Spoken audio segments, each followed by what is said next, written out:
क्या आप जानते हैं गीजा का महान पिरामिड दुनिया के 7 अजूबों में से एक, इतिहास का एक ऐसा रहस्य है जिसने हजारों सालों से इंसानियत को उलझा रखा है। लेकिन यह सवाल हमेशा से बना रहा कि 1400 साल पहले, जब न कोई आधुनिक तकनीक थी और न ही भारी मशीनें, तब प्राचीन मिस्र के लोग कैसे इस भव्य संरचना को बनाने में सफल हुए। दशकों तक वैज्ञानिक और इतिहासकार मानते रहे कि पिरामिड को एक विशाल बाहरी ढलान के माध्यम से बनाया गया था।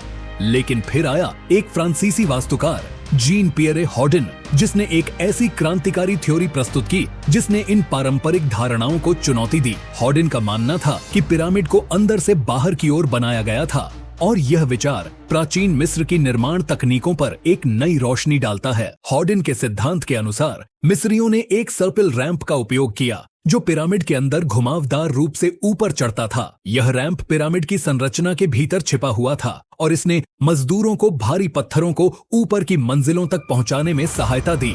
हॉडिन का कहना है कि अगर पिरामिड को बाहरी रैंप के माध्यम से बनाया गया होता तो वह रैंप इतना विशाल होता कि उसे बनाने और संभालने में ही अत्यधिक समस्याएं आती। इसके विपरीत आंतरिक रैंप थ्योरी न केवल व्यावहारिक लगती है बल्कि इससे निर्माण के दौरान आने वाली कई मुश्किलें भी हल हो जाती हैं। कंप्यूटर सिमुलेशन और अन्य प्रमाण बताते हैं कि यह थ्योरी न केवल संभव है बल्कि अधिक तार्किक भी है। पिरामिड के निर्माण के पीछे केवल तकनीकी कौशल ही नहीं था बल्कि एक गहरी धार्मिक और राजनीतिक भावना भी थी। फिरौन खुफू, जिसकी अधीनता में यह पिरामिड बना, इसे अपनी दिव्य शक्ति और पारलौकिक यात्रा के प्रतीक के रूप में देखता था। इस पिरामिड का निर्माण केवल एक स्मारक नहीं था बल्कि यह फिरौन के आत्मा के लिए एक पुल का काम करता था जिससे वह मृत्यु के बाद अनंत जीवन में प्रवेश कर सके। प्राचीन मिस्र में निर्माण के दौरान हर कार्यकर्ता का एक महत्वपूर्ण भूमिका थी। पत्थरों को तराशने से लेकर उन्हें रैंप पर ले जाने तक हर कदम को बड़ी सावधानी से योजनाबद्ध किया गया था। मिस्रियों ने साधारण औजारों से असाधारण संरचनाएं बनाई